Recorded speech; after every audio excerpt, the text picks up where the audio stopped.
Ok, on va parler de travail du sexe aujourd'hui, et notamment des plateformes OnlyFans et Mime. Et on va parler du changement de législation qui a eu, vous le savez, vous l'avez remarqué, vous n'allez pas me dire le contraire, vous l'avez remarqué, maintenant pour aller vous branler sur Internet, là, vous devez mettre votre carte d'identité ou prendre une photo de votre tête, prouver que vous avez plus de 18 ans. Vous le savez, vous l'avez remarqué, vous avez peut-être même pris un VPN pour ça. Vous n'allez pas me la faire à moi. Bah, on va parler de ça, mais on va pas parler de ça juste sur un ton léger pour faire des petites blagues comme je viens de faire. On va parler de ça parce que ça modifie le modèle économique, peut-être pas le modèle économique, mais ça modifie. Mettez pas des noms de sites gratuits ou je ne sais quoi dans le chat, s'il vous plaît. T12 Live, là, qu'est-ce que tu fais? Essayez de vous tenir un petit peu, quoi. Donc, en tout cas, on va essayer de voir en quoi ça modifie les conditions de travail des travailleuses du sexe qui travaillent sur ces plateformes, notamment sur OnlyFans et Mime. Mime, qui est un peu le OnlyFans français, si je dis pas de bêtises. Je connais assez mal, quoi. Voilà. Donc, on va lire cet article de Libé. Hop là. Allez, on va lire l'article et puis parler un petit peu de ça, quoi. Ça sera l'occasion aussi peut-être de revenir sur ce sujet-là, sachant qu'on en a parlé un peu récemment, comme je disais au tout début du live, parce qu'il y a une proposition de la part du Rassemblement National de rouvrir les maisons closes. Ce qui est venant du Rassemblement National, une proposition un petit peu bizarre, entre guillemets, parce que d'habitude, ils n'ont pas vraiment de discours là-dessus. Je ne sais pas ce qu'ils essayent de faire en parlant de ça, mais je leur fais pas confiance, parce que c'est le RN, tout simplement. Merci à Syrah21 pour ton 7e mois. Merci beaucoup. Allez, on y va. Porno. En un mois, j'ai dû me poser la question de ma reconversion. Comment les changements sur OnlyFans et Mime affectent les travailleuses du sexe. Depuis que les internautes sont obligés de s'authentifier pour accéder aux plateformes de contenu pour adultes, les revenus des travailleuses du sexe en ligne ont brutalement chuté, provoquant stress, charges supplémentaires de travail et incertitude sur leur avenir. Ok. Donc avec la loi SRN de mai 2024, les internautes voulant se connecter à un site pour adultes doivent à chaque ouverture authentifier leur âge. Donc ça, c'est la législation française ou européenne, je crois, dans son intégralité. Effectivement, c'est assez nouveau. D'ailleurs, il y avait Pornhub, qui est un des plus gros sites pornographiques. C'est le plus gros site pornographique, je crois. De toute façon, la maison mère, c'est vraiment, ils ont quasiment tous les sites de streaming, il me semble, si je dis pas de bêtises. Et ouais, ils avaient fait tout un truc en mode la liberté d'expression. Nous sommes pour la liberté d'expression. Ah bah la France, ils veulent nous censurer. Sauf que bon, que ça soit quand c'est des travailleuses du sexe indépendantes qui galèrent à dégager des revenus qui sont totalement enfin pas prisonnières, mais qui sont, on va dire, qui n'ont pas de pouvoir décisionnaire par rapport à la plateforme dans laquelle elle est totalement dépendante d'une plateforme, c'est pas la même chose que quand c'est un méga groupe, une grosse entreprise qui génère des millions et des milliards de chiffres d'affaires, comme Pornhub, quoi. Donc voilà, donc moi quand c'est Pornhub et compagnie qui se plaignent en disant c'est de la censure, de la liberté d'expression, machin bidule, qu'ils aillent se faire foutre, très honnêtement, j'ai aucune, j'ai aucune sympathie pour l'industrie du porno, pour ceux qui tiennent l'industrie du porno, mais par contre, justement, sur des plateformes comme OnlyFans et Mime, là, c'est beaucoup plus indépendant. Enfin, après, la plateforme OnlyFans prend une commission et se fait grave de l'argent dessus, hein, évidemment. Donc, je veux dire, j'ai pas de sympathie pour la plateforme OnlyFans, c'est pour ceux qui se font des millions avec la plateforme OnlyFans, mais par contre, du coup, les travailleuses principalement du sexe qui travaillent sur OnlyFans et Mime, bah là, évidemment que c'est elles qu'il faut écouter par rapport au changement de législation. Certainement pas les grands groupes et les plateformes, quoi. Ok. C'est le début de la fin, lance la mort dans l'âme Mademoiselle Hila. Cette travailleuse du sexe toulousaine de 24 ans s'est lancée comme beaucoup sur les plateformes de contenu pour adultes OnlyFans et la française Mime pendant la pandémie de Covid-19. Ok. Jusqu'à il y a peu, ces photos et vidéos porno, complétées par un peu d'escorting, lui assuraient des revenus fixes. C'était sans compter la claque d'avant l'été. La mise en application de certains dispositifs de la loi visant à sécuriser et réguler l'espace numérique, dite loi SRN, promulguée en mai 2024 pour protéger les mineurs du visionnage de contenu pornographique. Depuis avril, les internautes voulant se connecter à OnlyFans doivent, à chaque ouverture, et même s'ils ont un compte de personnes majeures, s'authentifier par selfie ou document d'identité numérique. L'effet a été immédiat. Citation. De nombreux clients se sont plaints, ils galèrent à se connecter et n'aiment pas ça. Les conseils de VPN afin de contourner la vérification n'y changent rien. Ces abonnements chutent, l'engagement de ces abonnés aussi. En un mois, je suis passé de 4 000 $ bruts sans l'URSSAF à 2 400 $, vérifie-t-elle sur OnlyFans. Donc 2 400 $ avant conversion et avant URSSAF, ça fait à peine un SMIC. 4 000 $ bruts avant URSSAF, c'est déjà un peu mieux, ça fait plus vers 1800... Non, bon, ça fait un vrai salaire, quoi. Là, du coup, effectivement, ça fait une belle réduction de salaire, quoi. Ok. Alertée par un membre, elle constate que ses vidéos ont fuité sur un site russe. Ah merde. C'est hallucinant, mon contenu, réglementé et censuré, alors que celui diffusé illégalement est accessible sans souci. Bah oui, il y a des sites un peu plus shady dans cette histoire qui, eux, se passent des vérifications d'identité. Il y en a, donc ne donnez pas des noms ou quoi que ce soit dans le chat, sinon ça dégage. Et je supprime vos messages, quoi. Et donc ça, c'est un peu atroce parce que à la limite, de faire une loi pour mieux encadrer la pornographie en ligne, pour éviter qu'il y ait trop de mineurs qui y aient accès, et je trouve que ça soit trop le bordel, ou en un mot-clé, sur Google, tu peux voir toute la pornographie, y compris la plus salace, instantanément, à n'importe quel âge. Je pense que faire quelque chose, c'est pas une mauvaise idée. Pour de vrai. Pour de vrai. Il y a un vrai sujet là-dessus. Mieux réguler la pornographie et le cul sur Internet de manière générale, je pense que c'est plutôt une bonne chose. Mais la manière dont ça a été fait, il y a eu un angle mort là-dedans, c'est effectivement les acteurs et surtout les actrices du milieu qui sont pas les plateformes, mais qui sont les travailleuses indépendantes qui passent par ces plateformes-là. Et ça, c'était un angle mort dans cette prise de décision. Mais c'est un peu normal, parce que de toute façon, les travailleuses du sexe, de manière générale, tout le monde s'en fout. Enfin, on va dire, les puissants, les gouvernements, les dominants, ils s'en branlent un petit peu, quoi. Voilà, de la même manière que la prostitution et les proxénétismes, etc., etc. Quand ils en parlent, c'est pour faire de l'espèce de répression, c'est jamais pour améliorer les conditions de travail des travailleuses du sexe, qui de toute manière sont là, existent et travaillent, quoi. Donc c'est un petit peu, ils se comportent avec le travail du sexe un petit peu comme ils font parfois avec la drogue, quoi. Au lieu de se dire, bon, bah, il y a de la drogue, elle existe, elle est là, essayons de protéger les usagers des addictions, etc., etc. Ils se disent, non, on s'en fout, la drogue c'est mal, donc on interdit. Et ça fait que derrière, les usagers sont victimes de cette non-politique d'accompagnement et de cette politique du tout répressif. Bah, c'est un petit peu pareil avec la prostitution donc, et le proxénétisme par extension.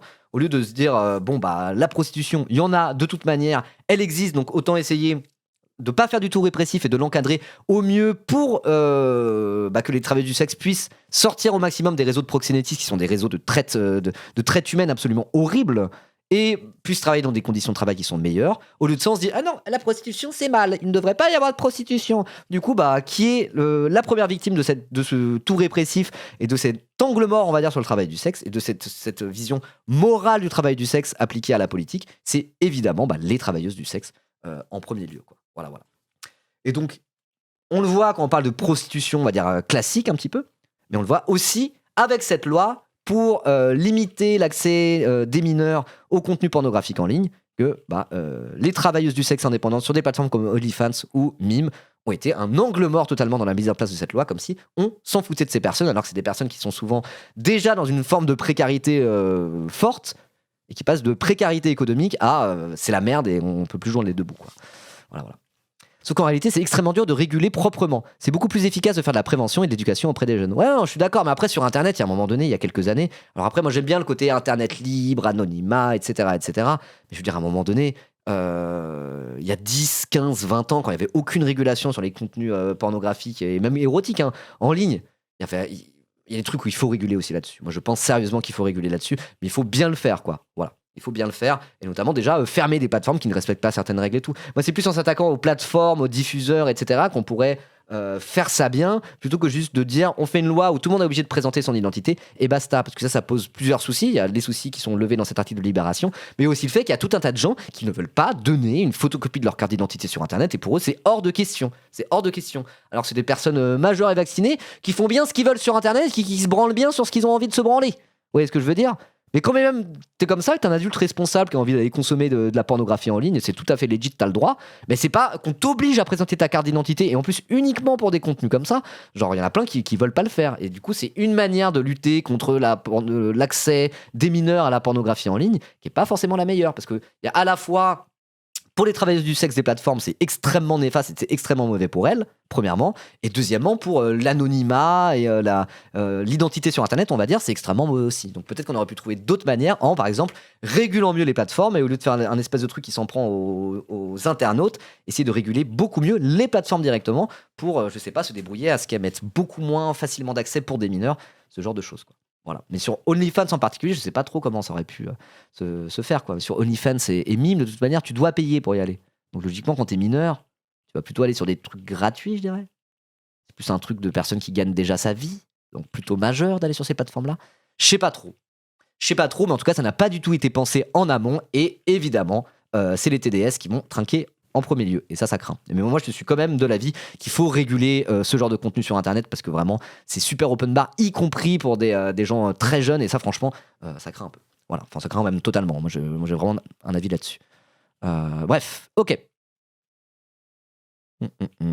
Plusieurs travailleuses du sexe, TDS, qui peut englober la prostitution, la cam, donc le truc à la webcam, le téléphone rose, ça c'est plus à l'ancienne, ça se fait moins maintenant, l'acting porno, etc., en ligne, ont confié à Libération avoir perdu jusqu'à 30% de leur chiffre d'affaires sur les raisons depuis l'application de la loi.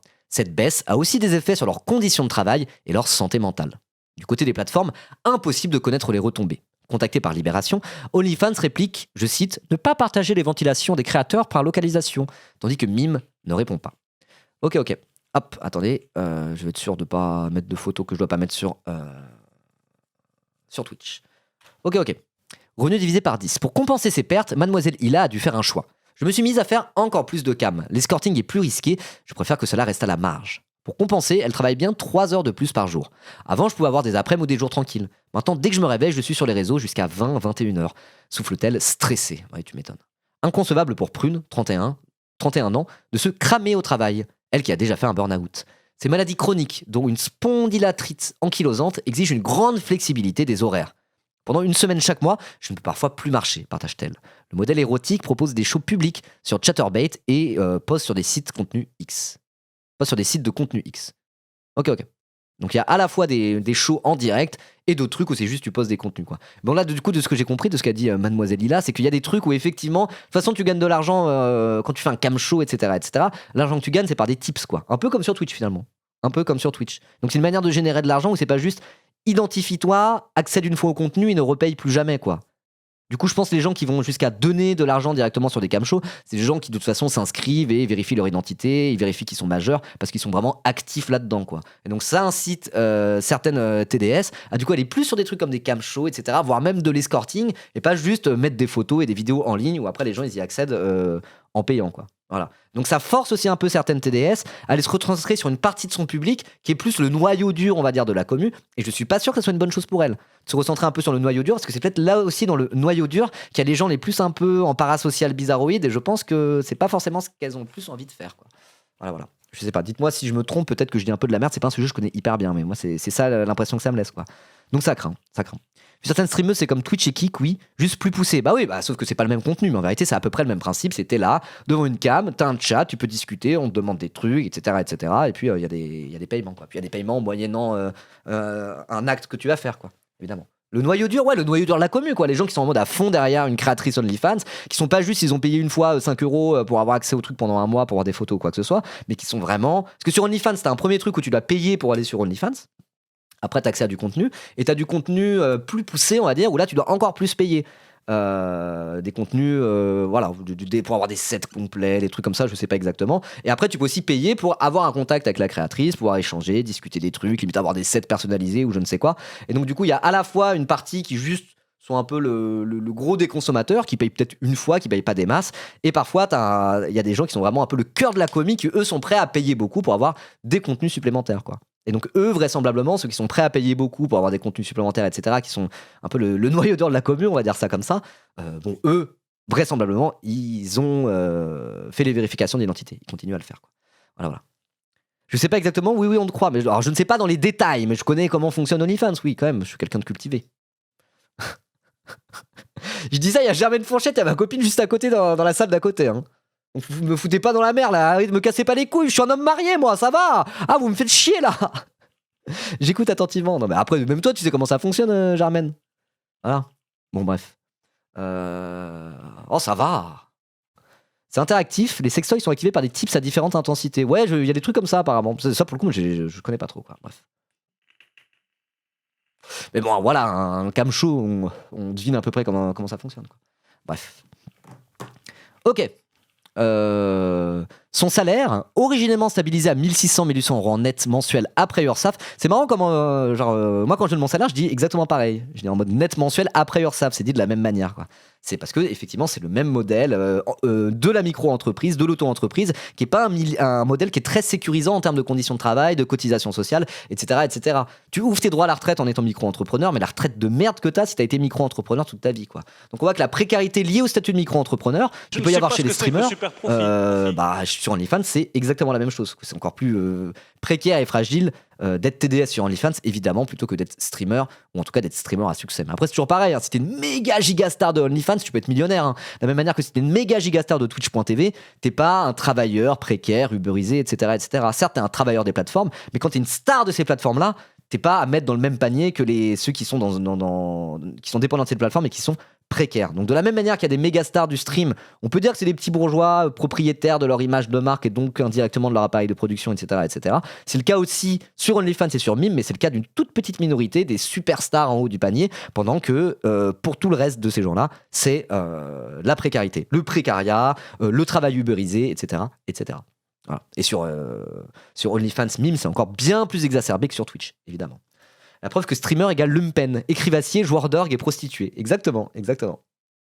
Ça dépend du streamer, ça dépend du streamer. Des gros streamers, c'est pas tout à fait pareil. Voilà. C'est pas des écrivassiers, tu vois ce que je veux dire. Klemovic, c'est pas tout à fait ça. C'est la Klemovic Industrie, c'est différent. Lui, pour le coup, il est même chef d'entreprise. C'est Libération qui avait fait le portrait de Klemovic en disant il fait fructifier sa TPE-PME. Donc voilà. On peut pas mettre tous les streamers dans le même sac, on peut pas mettre toutes les TDS de OnlyFans dans le même sac, etc., etc. Mais il faut regarder et faire des grandes tendances. Et la grande tendance sur OnlyFans et Mime, c'est que l'écrasante majorité des créatrices OnlyFans, etc., sont des TDS précaires, dépendants d'une plateforme sur laquelle elles n'ont aucun pouvoir décisionnel. Voilà. Pour une toute petite partie, qui sont des superstars et qui effectivement parfois sont millionnaires, mais voilà, c'est une exception. C'est très loin d'être la norme, quoi. Ok. Comme sur Twitch pour le coup, mais encore plus sur OnlyFans. C'est un secret pour personne. Il y a plus de contenu érotique et pornographique sur Internet que de contenu politique sur Twitch.tv. Hein. Ou même que de streaming sur Twitch.tv. Voilà. Le truc qui fait quand même le plus vendre depuis très longtemps sur Internet, ça reste le cul, quoi. C'est une grosse partie du trafic en ligne, etc. Plus que Twitch, quoi. Bien plus que Twitch. Donc je veux dire... voilà.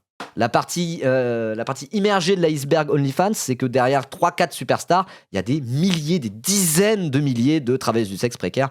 Twitch, c'est moins massif, quoi. Voilà. Ok, alors, la période est difficile, mais idéaliser un avant-loi SREN serait une erreur. Ce n'est qu'une énième chose qui menace notre activité.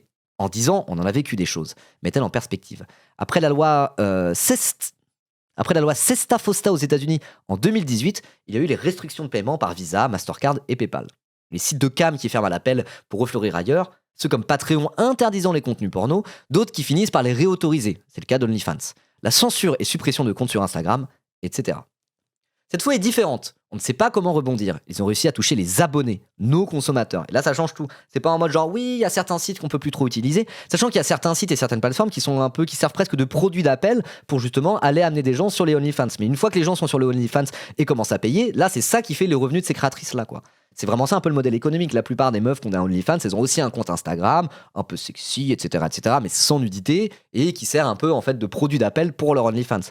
Donc s'il y a d'autres plateformes dont les règles sont changées, à partir du moment où elles font le gros de leur profit sur OnlyFans, tant que c'est le reste, on va dire ça va à peu près. Mais là, c'est leur modèle économique sur la plateforme qui leur rapporte de l'argent, qui n'est pas une plateforme d'appel, on va dire, qui est directement pénalisé.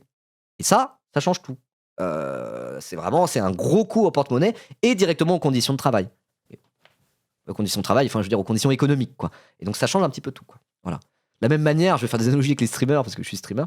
De la même manière que voilà, moi, si d'un seul coup ils changent totalement les règles de monétisation sur Twitch, et que ça me fait perdre de l'argent, c'est pas du tout pareil que comme s'ils changeaient les trucs sur Instagram ou YouTube, parce que Instagram et YouTube, c'est pas le cœur de ce que je fais, c'est pas le cœur de mes revenus. Le cœur de mes revenus, c'est sur la plateforme Twitch. À partir du moment où on modifie les règles économiques de la plateforme Twitch, ça m'impacte infiniment plus que s'ils disaient oh bah y a pas le droit de faire de reposter des clips Twitch sur Instagram par exemple. Là je suis en mode putain, ça fait chier parce que j'avais quand même une visibilité sur Instagram et je vais devoir faire autre chose par rapport à Instagram.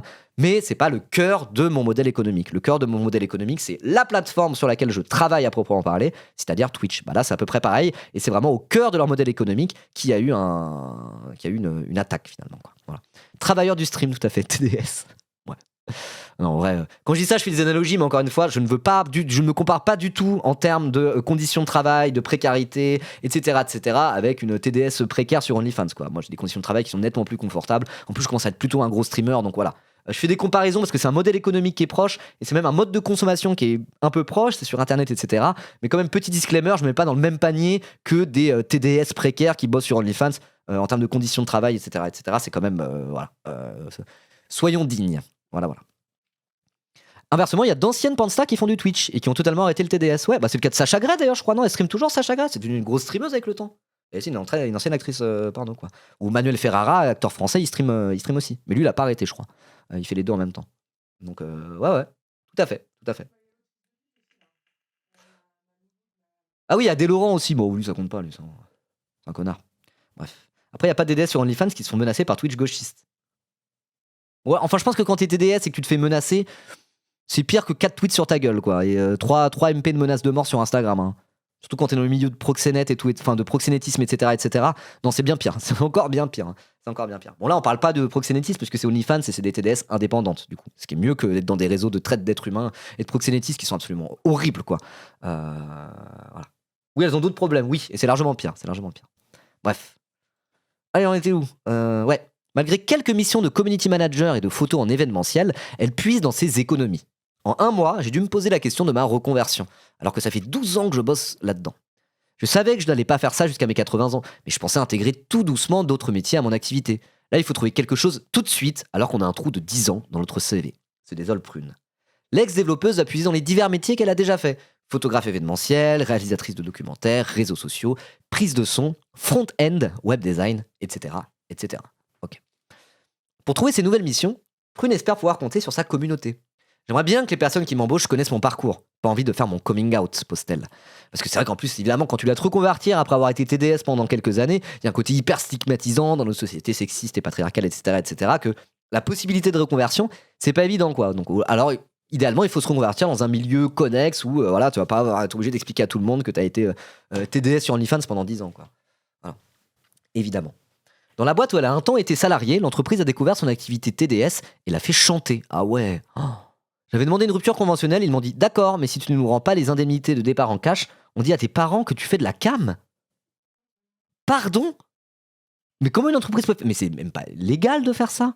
On dit à tes parents que tu fais de la cam si tu ne rembourses pas l'indemnité de départ en cash. Elle était au prud'homme au moins pour ça. C'est une dinguerie. Salut Shinzo, comment ça va? Ouais, on n'a pas du tout le droit de faire ça, c'est totalement illégal, on est d'accord. Waouh, n'hésitez pas à offrir un sub à Shinzo qui est là, on s'est rencontrés au Transmusical de Rennes, très très sympa. Après il m'a emmené danser à la Grid Room, c'était le meilleur DJ set de tout le festoche. Du gros UK garage, bass house trop stylé quoi. Ouais, technique de mafioso ça, technique de dealer, technique de proxénète même, faire du chantage, des trucs comme ça quoi. Waouh. Bah non, sinon elle s'expose donc elle est restée discrète et elle a accepté le chantage Ribo. Bah je pense, mais je pense que si elle avait été au prud'homme par rapport à ça, peut-être qu'elle aurait pu gagner plein d'argent. Je sais pas. Mais c'est grave, hein. Parce qu'en plus, les ruptures conventionnelles, pourquoi c'est ça? Elle a demandé une rupture conventionnelle pour se reconvertir et sa boîte a dit on n'aime pas faire des ruptures conventionnelles, ça nous coûte un peu d'argent parce qu'il y a une indemnité de départ. C'est pas une grosse indemnité de départ, mais ils doivent payer une petite indemnité de départ, contrairement à une démission où ils payent rien du tout. Ok? Donc là, c'est en mode on veut bien faire ta rupture conventionnelle, comme ça, ça ouvre tes droits au chômage pour ta reconversion. Par contre, tu nous rembourses en cash l'indemnité de départ. Déjà, demander ça à un employé ou une employée, c'est pas légal. Hein. En aucun monde, c'est légal de s'arranger comme ça pour dire on te paye la rupture conventionnelle, mais vu qu'on n'a pas envie de te la payer, c'est juste pour t'arranger par rapport à tes droits au chômage, du coup, tu nous rembourses en cash sous le manteau. C'est totalement illégal de faire ça. Mais en plus, faire ça en disant et si tu le fais pas, on dit à tes parents que t'es sur OnlyFans, mais wesh. C'est grave, hein. C'est très très grave. Tu crois qu'on gagne de l'argent sur ce type de procès? Bah, quand t'arrives à gagner un procès au prud'homme contre ta boîte, oui, tu gagnes de l'argent. Tu gagnes de l'argent. Moi, c'est ce qu'il avait fait, mon pote de lutte ouvrière, dont je vous ai parlé assez régulièrement. Il s'était fait de la thune en mettant sa boîte au prud'homme. Il s'est fait virer et ça a été assez pas très bénéfique pour sa carrière en réalité, mais il s'était fait de la thune en instant T via les prud'hommes, quoi. Mais oui, c'est écœurant. Alors là, franchement, waouh, c'est chaud. Trouver un taf conventionnel sur la to-do et sur la to-do list urgente d'Alexia Rose, 41 ans. Mère de 3 enfants, elle a perdu la garde de ses 2 aînés après que son ex a utilisé son activité contre elle. Bah voilà. Encore une fois, genre, voilà. C'est pour ça que genre quand t'es TDS, en plus il y a un truc de stigmatisation, que si on veut te faire du chantage, si on veut s'en prendre à toi, s'il y a des gens qui veulent être malfaisants avec toi, ils ont un truc qui est tout voilà, ils peuvent utiliser ta condition de TDS contre toi quoi. Donc c'est pour ça aussi cette précarité des travailleuses du sexe qui est liée à leur activité sur les plateformes, etc. Leur activité sur les plateformes, ou pour certaines qui sont liées au fait d'être dans des réseaux de proxénétisme, il faut rajouter ça à cette précarité de la manière dont est perçu le travail du sexe en France. C'est-à-dire qu'en plus de ça, t'as une autre précarité qui est pas financière, mais qui vient du fait que t'es ultra stigmatisé sa mère, quoi.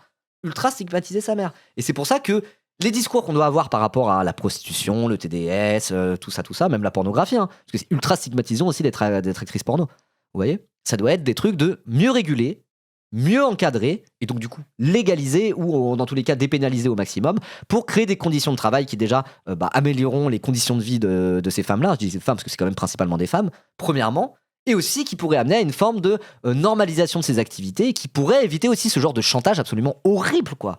Des chantages absolument horribles. Et là, il y a eu un chantage avec son entreprise qui a dit, on va dire, à tes parents que tu fais de la cam si tu lui files pas de la thune. Et l'autre, c'est du chantage par rapport à son ex-mari et par rapport à ses enfants, quoi. L'horreur de ces situations, quoi. L'horreur de ces situations. C'est là qu'on voit qu'il y a encore tout un truc déjà profondément sexiste là-dedans et qu'on vient aller greffer sur tous les sujets du travail du sexe une espèce de morale comme quoi, par essence, faire du travail du sexe, ça serait pas bien. Ça serait pas bien. Alors après, il y a des gens qui seraient plus en mode c'est dégradant. Alors il faut protéger les TDS, il ne faut pas les jeter sous le bus, mais il faut les protéger du travail du sexe parce que dans tous les cas, c'est quand même dégradant par essence. Rien que ça, c'est la porte ouverte à après dire les meufs qui font du TDS, il faut pas, c'est des putes, quoi, entre guillemets. Je le dis vulgairement, mais je le dis exprès, quoi. Donc c'est pour ça qu'il faut être carré là-dessus, quoi. Et même commencer à avoir un discours, ça reste dégradant parce que c'est exploiter son propre corps et dans un monde qui fonctionne bien, il n'y aurait plus de TDS. Oui, peut-être, j'en sais rien. C'est pas impossible qu'il y ait beaucoup moins de TDS, qu'il y ait moins de travail du sexe dans un monde qui soit moins sauvage économiquement. Peut-être. Mais en tout cas, avoir uniquement ce discours quand on parle de prostitution et de travail du sexe, c'est la porte ouverte à une stigmatisation qui peut être largement plus violente quand c'est des personnes encore moins bien intentionnées qui sont derrière. Donc pour moi, le discours sur le travail du sexe, c'est de dire encadrons-le et légalisons-le au maximum pour protéger les TDS et pour aussi normaliser le travail du sexe et qu'elle soit moins stigmatisée. Voilà, qu'elle soit plus sécurisée, moins dans une forme de précarité économique déjà, moins à la merci des plateformes et moins à la merci des réseaux de prostitution, des réseaux de proxénétisme, premièrement, et aussi que ça puisse participer à une normalisation de ce travail du sexe pour combattre la stigmatisation qu'elles, en grande majorité, subissent, quoi. Voilà, moi c'est un peu mon avis sur le travail du sexe, quoi. Bref. Et d'ailleurs, on peut tracer un parallèle avec le fait que la drogue soit illégale, quoi. De la même manière, on peut dire c'est pour le bien des consommateurs, pour le bien des gens qui ont des addictions, pour qu'ils puissent mieux se soigner, consommer plus proprement, il faut légaliser la drogue. Et aussi, tout ça participera aussi à aussi moins stigmatiser les usagers de drogue, qui parfois sont victimes d'addiction, qui parfois ne le sont pas forcément, mais ça reste. C'est peut-être moins stigmatisé de consommateur de drogue que d'être TDS. Mais vous voyez, il y a une analogie là-dedans. Il y a une analogie là-dedans. Même si l'un est encore plus stigmatisant, encore plus précaire, etc., etc. C'est pas exact. L'analogie n'est pas parfaite, mais il y a des points communs, je trouve, entre les deux, quoi. Et voilà, moi, je suis pour la légalisation des drogues, de la même manière que je suis pour la légalisation de la prostitution. Pas parce que la drogue c'est cool ou la prostitution c'est stylé, pas pour des raisons morales, mais pour des raisons très très concrètes pour protéger les TDS, parce qu'elles existent, elles travaillent, elles sont précaires, elles sont au cœur de l'exploitation capitaliste parfois même. Et ben il faut légaliser, il faut voilà, pour arrêter de stigmatiser et protéger les TDS. De la même manière qu'il faut légaliser la drogue et légaliser la consommation de drogue, pas le narcotrafic, hein. Déjà pour pouvoir entraver le narcotrafic, déjà premièrement. Et moi personnellement, c'est plus ma sensibilité pour protéger les usagers de drogue et aussi participer à leur déstigmatisation, quoi. Voilà. Donc en fait, en faisant ces espèces d'analogies, on voit que c'est pas vraiment une question que de sexe, quoi. En tout cas, c'est décentrer la question du travail du sexe de la morale par rapport à la sexualité, etc., etc., quoi. Voilà. Pour encadrer une activité qui existe, interdiction ou pas. Voilà, dans tous les cas, ça existe, la prostitution. Et il y en aura probablement toujours. Après, je dis pas, hein, peut-être que dans une société communiste, idéale, débarrassée des dominations et de l'exploitation de l'homme par l'homme, avec une vision de l'amour moins hétéronormée et patriarcale, peut-être que dans un monde plus utopique, entre guillemets, un monde plus souhaitable, il y aurait moins de prostitution. Il y aura peut-être moins de femmes qui ont besoin de se vendre pour survivre. Mais je dis ça de la même manière qu'il y aura moins de travailleurs qui ont besoin de se vendre à des capitalistes pour survivre, quoi. Genre, si on change le rapport au travail et le rapport à l'aliénation du travail de manière générale et collectivement, probablement qu'il y aura moins de travailleuses du sexe. Parce qu'il y a tout un tas de travailleuses du sexe qui le font pas tant que ça par plaisir et par émancipation. Ça existe, évidemment. Mais il y a quand même les réseaux de prostitution et tout ça, il faut pas se voiler la face par rapport à ça, quoi. Donc on peut partir du principe que dans une société plus étable, il y aura beaucoup moins de TDS, pourquoi pas. Mais en attendant, il y a des TDS, c'est des femmes super précaires, et donc protégeons-les, quoi. Voilà. Tout simplement. Ok. Donc trouver un taf conventionnel, donc on a déjà dit ça, ouais. Trouver un taf conventionnel est sur la to-do list urgente d'Alexia Rose, 41 ans. Mère de 3 enfants, elle a perdu la garde de ses 2 aînés après que son ex a utilisé son activité contre elle. En travaillant en continu 7 jours sur 7 sans vacances, elle gagnait l'an dernier quelques 5 000 € net mensuels. Ok. Alors, c'est en travaillant en continu 7 jours sur 7 sans vacances, hein. On peut se dire, ouais, c'est beaucoup 5 000 € net mensuels. Mais c'est le genre de truc où elle sait de toute manière qu'elle va pas pouvoir faire ça toute sa vie. Sur l'ouverture des droits à la retraite, c'est extrêmement précaire. Donc, c'est le genre de carrière, entre guillemets, où il faut charbonner pour pouvoir mettre de l'argent de côté. Sinon, normalement, t'as plus de thunes, quoi. Voilà. Tout simplement, parce que tu peux pas forcément faire ça toute ta vie. Voilà. Face à la chute de ses revenus, elle est contrainte de revoir la pension qu'elle versait à son ex-compagnon à la baisse. C'est horrible cette histoire, quoi. Genre, elle a perdu la garde de ses enfants parce que du coup, son ex-mari a utilisé son activité de TDS contre elle. Et en plus, du coup, elle est précaire et elle doit verser une pension à son ex-mari qui a utilisé ce métier contre elle. La boucle est bouclée et juste, enfin, ouah, c'est grave. Genre, c'est chaud, hein. Force à elle, hein. Force à elle 10 000 fois, hein. Sa chaîne Pornhub est désormais inaccessible depuis l'automise hors ligne du site en guise de protestation contre la législation. Ça va apporter de la visibilité pour mener aux autres plateformes payantes, regrette-t-elle, c'est ce que j'expliquais tout à l'heure. Alexia Rose ressort éprouvée d'un premier contrat d'1 mois de vente en joaillerie. Difficile de revenir à un quotidien très normé après une activité indépendante. Paradoxalement, citation. Paradoxalement, le travail du sexe m'a rendue plus humaine. En boutique, j'ai entendu des propos, vu des attitudes, des gestes ultra déplacés qu'il m'est difficile de laisser passer, reconnaît-elle, évoquant des crises d'angoisse, des pleurs quotidiens et des cauchemars affectant son sommeil. Retrouver un cadre salarié avec une hiérarchie me stresse. Je ne sais plus me limiter à exécuter. Elle espère trouver un mi-temps histoire de continuer la création de contenu pour adultes axé sur le porno, le fétiche et la domination. Ça a beau ne plus être rentable, je n'arrêterai pas, j'en suis passionné. J'adore ça, et c'est bien de finir l'article là-dessus, de montrer que même s'il ne faut pas se voiler la face et que dans le travail du sexe, il y a énormément de femmes exploitées dans des réseaux de traite d'êtres humains atroces, il faut pas, on va dire qu'il ne faut pas regarder ça en face ou se cacher derrière son petit doigt de dire non, non, ça n'existe pas, évidemment, et c'est le proxénétisme, les réseaux de traite d'êtres humains, etc., il faut les combattre de toutes nos forces, évidemment, mais c'est bien de finir là-dessus parce que effectivement, il y a des femmes à côté de ça qui font du travail du sexe et qui disent voilà, elles n'ont pas envie d'arrêter parce qu'elles en sont passionnées et qu'elles adorent ça, quoi.